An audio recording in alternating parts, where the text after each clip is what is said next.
Amis des plantes, amis de la nature, bonjour et bienvenue sur Terre d'Avalon dans cette nouvelle vidéo. C'est 3 minutes d'histoire botanique où on continue à remonter le temps. Et aujourd'hui, on va parler d'un grand nom finalement que l'on retrouve souvent dans les ouvrages qui parlent d'herboristerie, qui parlent de botanique. Il s'agit de Pline l'Ancien. Pline l'Ancien est un personnage particulier qui va reprendre en son temps les travaux de Théophraste et créer une encyclopédie en l'an 77. Dans cette encyclopédie qui comprend plusieurs livres, il y en a 2 qui sont consacrés aux plantes, le livre 12 et le livre 26.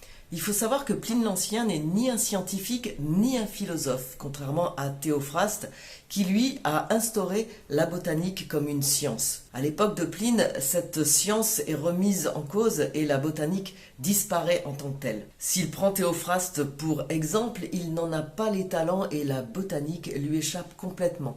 Ainsi, il va synthétiser sous le terme de botanique non seulement les plantes dans leur aspect physiologique, mais également dans leur usage, qu'il soit médicinal, qu'il soit culinaire, ou même dans leur utilité technologique de l'époque. Il y a plusieurs raisons au phénomène que le nom de Pline nous soit parvenu aujourd'hui et fasse partie en fait intégrante de l'histoire de la botanique. Il va déjà mettre à jour 2 fois plus de plantes que Théophraste. Alors il n'en fait pas vraiment la description puisqu'il n'a pas de connaissances botaniques. Du coup, il va beaucoup s'appuyer sur les superstitions, et à l'époque les superstitions sont légion. Donc l'usage des plantes va plus s'attacher à quelque chose de l'ordre du divin, de l'ordre du magique, qu'à une notion beaucoup plus rationnelle. Il faut se mettre dans le contexte de l'époque où on n'a pas vraiment de connaissances réelles. Théophraste a fait une ébauche du monde botanique, une ébauche de la description des plantes partie par partie.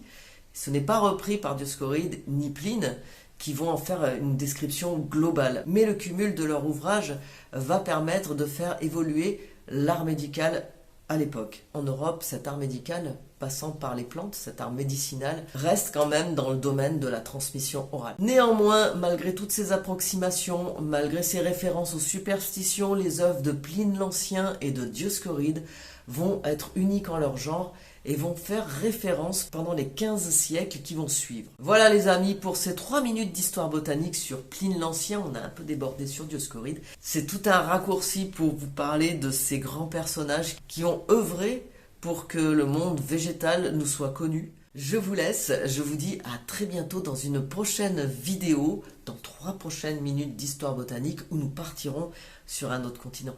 Bye bye.